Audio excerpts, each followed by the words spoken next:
Hello students, welcome to our classes. And आज हम करने वाले अगले क्वेश्चंस। एक क्वेश्चन दिया था मैंने आपको होमवर्क के लिए, बहुत सारे बच्चों ने कर लिया है, बहुत अच्छी बात है, और बहुत सारे बच्चों ने ट्राई किया है, वो भी वेरी गुड। तो कुछ बच्चों का जैसे रह गया तो मैं उसे क्वेश्चन को आज सोल्व करवा देता हूं और उसके आगे के भी कुछ क्वेश्चंस करते हैं। तो क्वेश्चन नंबर 3 की बात करें तो इसमें कहा गया है कि आपके पास एक आइसोस्केलस ट्रायंगल है। आइसोस्केलस ट्रायंगल क्या होता है? आइसोस्केलस ट्रायंगल आपका ऐसा ट्रायंगल जिसकी दो साइड्स इक्वल होती हैं, ठीक है। बेस को छोड़कर अगर दो साइड्स की बात करें तो वो कैसी होती है, उसकी इक्वल रहती है आपके हमेशा। उन दोनों जो इक्वल साइड्स हैं उनको हम लेट कर लेते हैं x। अगर एक साइड x है तो दूसरी साइड भी क्या रहेगी, x। और बेस आपको कहा गया है रेक्टेंगल का, जो आपका जो ये ट्रायंगल यहां पे दी गई है, इस ट्रायंगल का बेस कितना है, 4/3 सेंटीमीटर, 4/3 सेंटीमीटर। एंड आपको कहा गया है कि इस ट्रायंगल का जो पेरीमीटर है वो है 4 and 2/15, यानी कि इन तीनों साइड का पेरीमीटर क्या होता है, sum of all side, sum of all side of the triangle is the perimeter of triangle. तो यहां पर इन तीनों साइड्स को अगर प्लस किया जाए तो आपका जो पेरीमीटर आएगा वो कितना है, 4 2/15, 4 2/15 सेंटीमीटर। ओके, तो यहां पे आपको ये सोल्व करके बताना है कि जो इसकी इक्वल साइड्स है उनकी वैल्यू कितनी है। तो सबसे पहले आप क्या करोगे, लेट करोगे, let the equal sides of isosceles triangle is equal to x centimetre and the base of isosceles triangle is equal to 4/3 centimeter. Okay, now perimeter according to question, perimeter of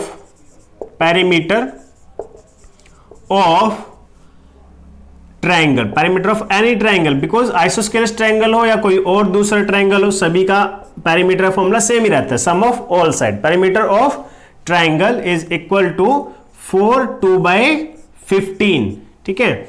अब आप लिख सकते हो इसको, इसे आप solve भी कर सकते हो, जैसे ये भी किसमें है, मिक्स फ्रैक्शन में, तो इसे इम्प्रॉपर फ्रैक्शन में चेंज करो। 15 4 जा 60, 60 + 2 62, तो आंसर क्या आ जाएगा, 62/15।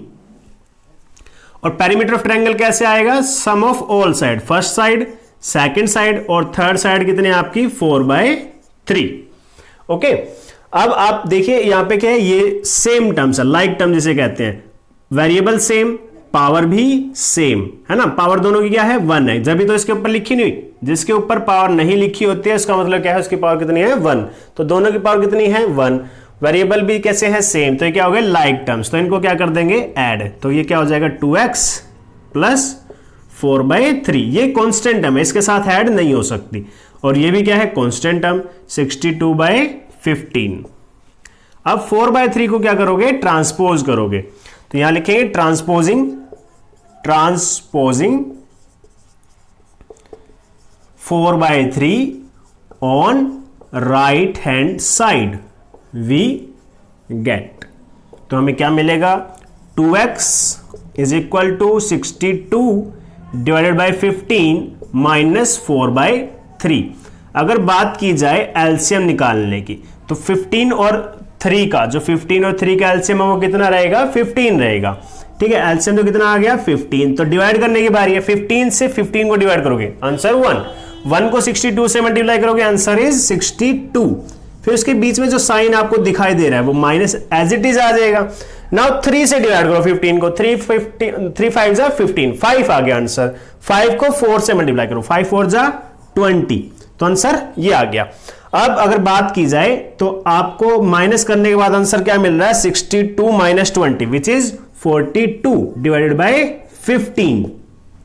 ओके, नाउ x की वैल्यू क्या आएगी यहां से, 2x = 42/15। अब इसे सोल्व करना है तो आप क्या करेंगे, divide by 2 on both side, divide by 2 on both side, divide by 2 on both side, we get what we get, this will be x divided by 2 is equal to 42 divided by 15। ठीक है, जो यहां पे 2x था उसे भी 2 से divide कर दिया, 42 by 15 था उसे भी 2 से डिवाइड किया। 2 से डिवाइड करने के लिए क्या करना पड़ता है, 1/2 से मल्टीप्लाई कर दो। या तो आप इस तरीके से लिख सकते हो, बिकॉज 15 आपका क्या है, डिवीजन में है, तो आप इस तरीके से कर दीजिए, आपने इस नंबर को 2 से डिवाइड कर दिया। या फिर नॉर्मली हम अक्सर क्या करते हैं, जिस भी चीज को डिवाइड करना आता है 2 से, तो हम उसे 1/2 से मल्टीप्लाई कर देते हैं। ठीक है, बिकॉज अगर अकेला 42 होता तो आप क्या करते, डिवाइड में 2 लिख देते, लेकिन अभी इसके साथ कौन है, 15 है डिनोमिनेटर में, तो 15 जो डिनोमिनेटर उसके साथ साथ आपने क्या लिख दिया, 2 लिख दिया। अब थोड़ा सा क्लियर हुआ। ठीक है, तो चलिए आप इससे आगे डिवाइड करते हैं। 2 से 21 पे कैंसिल हो गया और 2 से 1 पे कैंसिल हो गया, तो x की वैल्यू कितनी आ गई, 21/15। ठीक है, 21/15 सेंटीमीटर। तो length of the equal side कितनी आ गई, 21/15 सेंटीमीटर। ये कैसा है, इम्प्रॉपर फ्रैक्शन। आप चाहे तो इसे इस फॉर्म में भी छोड़ देंगे तो भी आंसर ठीक है, और अगर आप इसे मिक्स फ्रैक्शन में चेंज करते हैं तो वो भी बहुत अच्छी बात होगी। तो आप लिख भी सकते हो, और 15 1 जा 15, 6 बाय में, या फिर आप कॉमन भी से कॉमन डिवाइड हो रहा है ना, थोड़ा सा कॉमन डिवाइड कर देते हैं। यहां से डिवाइड किया, 3 7 जा 21, 3 5 जा 15, तो 7/5। और आंसर क्या आएगा, अगर मिक्स फ्रैक्शन को, इसको इम्प्रॉपर को मिक्स में चेंज करोगे तो 5 1 जा 5, 2/5 सेंटीमीटर। तो hence the required length of equal sides is 1/2/5 centimetre.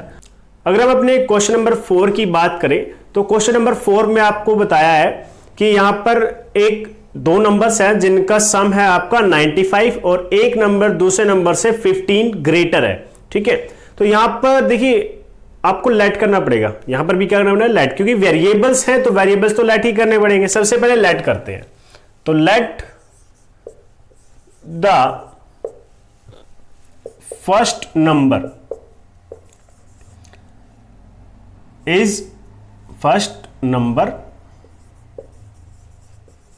Is equal to x, तो second number, then the second number. तो सेकेंड नंबर क्या होगा, देखिए मैंने कहा 2 नंबर्स है हमारे पास, उनको ऐड करने से 95 बन गया। एग्जांपल लेता हूं, 2 नंबर्स है जिनको ऐड करने से 10 बन रहा है, 2 नंबर्स हैं जिनको ऐड करने से 10 बन रहा है, उनमें से अगर एक नंबर 4 है तो दूसरा नंबर कितना होगा, 10 - 4 है ना।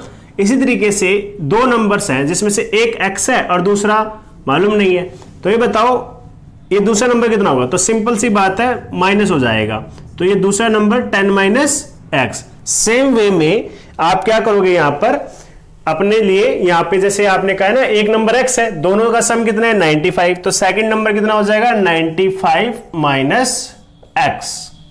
ओके, एक तो ये हो गया। Now according to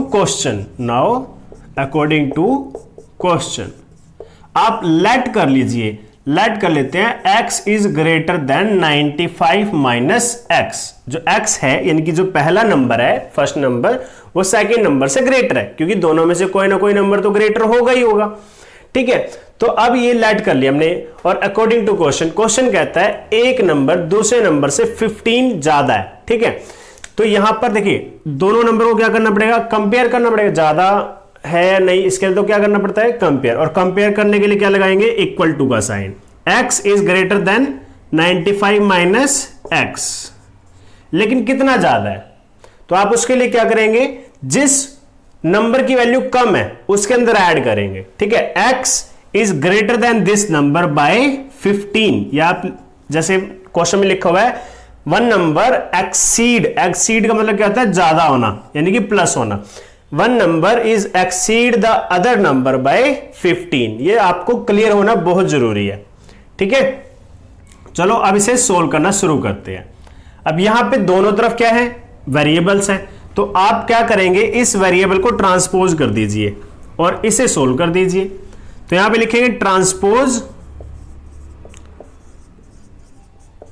transposing minus x on, देखिए यहां पे कहां है, राइट हैंड साइड पे, इधर कहां लेके जा रहे हैं, लेफ्ट हैंड साइड पे, minus x on left hand side, we get x इधर आएगा तो क्या बन जाएगा 2x, या फिर पहले दिखाई देते हैं आपको सोल्व करके, x इधर आएगा तो कैसे बन जाएगा प्लस का x, ये 95 है और ये कितना है 15, तो ये कितने बन गया 110 बन चुका है, ये 95 plus 15 110, x plus x like terms है तो 2x हो गया is equal to 110।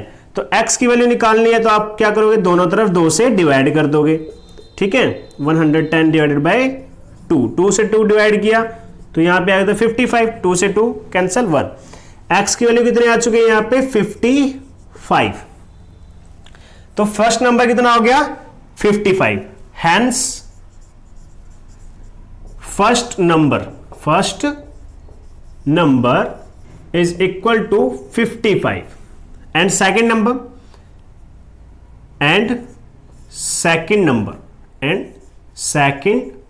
Number is equal to 95 minus 55, तो आंसर कितना आ जाएगा 40, ये आपका आंसर हो गया। और आप वेरीफाई भी कर सकते हो, देखो दोनों नंबर्स को ऐड करके देखो, 55 और 40 को ऐड करके देखो तो आंसर कितना आता है, 95 ही तो आ रहा है, दैट्स वाई हम कह सकते हैं कि हमारा आंसर ठीक है। ओके, नाउ क्वेश्चन नंबर 5 की देखें तो इसमें लिखा हुआ है 2 numbers are in the ratio 5:3, तो सबसे पहले तो रेशो लिखना, जब भी रेशो वाले क्वेश्चंस आ जाएं तो आपको पहले रेशो लिखनी ही है, तो यहां लिखेंगे द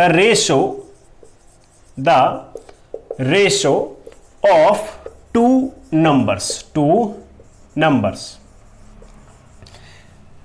नंबर्स की रेशो कितनी दी हुई है 5:3। जब भी आपका रेशो दिया जाए तो आपको कॉमन फैक्टर भी लेट करना है, तो यहां लिखेंगे let the common factor of ratio या फिर fraction is x, so the numbers are, तो नंबर्स क्या हो सकते हैं 5x, 3x, उन दोनों के साथ x को ज्वाइन कर दीजिए, ठीक है, क्लियर है। उसके बाद according to question, now according to question कहता है दे डिफर बाय 18, यानी कि दोनों का अगर डिफरेंस निकाला जाए तो आंसर कितना आता है 18। अब सिंपल सी बात है 5x is greater than 3x, so according to question दोनों का डिफरेंस कितना है आपका 18, वेरिएबल दोनों के सेम, पावर दोनों की 1 and 1, दैट मीन सेम, तो ये दोनों क्या कहलाएंगे आपके लाइक टर्म्स, और लाइक टर्म्स को ऐड या सब्ट्रैक्ट किया जा सकता है। 5x minus 3x is equal to 2x is equal to 18। Okay, now आपकी बात करें तो x की वैल्यू निकालेंगे तो क्या करोगे, 2 से डिवाइड करना पड़ेगा बोथ साइड्स, तो 2 से डिवाइड किया 9 आ गया, 2 से डिवाइड किया 1 हो गया, x की वैल्यू कितनी आ गई 9। आपको क्या कहा गया था, दोनों नंबर्स को फाइंड करना है, फाइंड द बोथ नंबर्स, तो यहां पे आप लिख सकते हो हेंस द फर्स्ट नंबर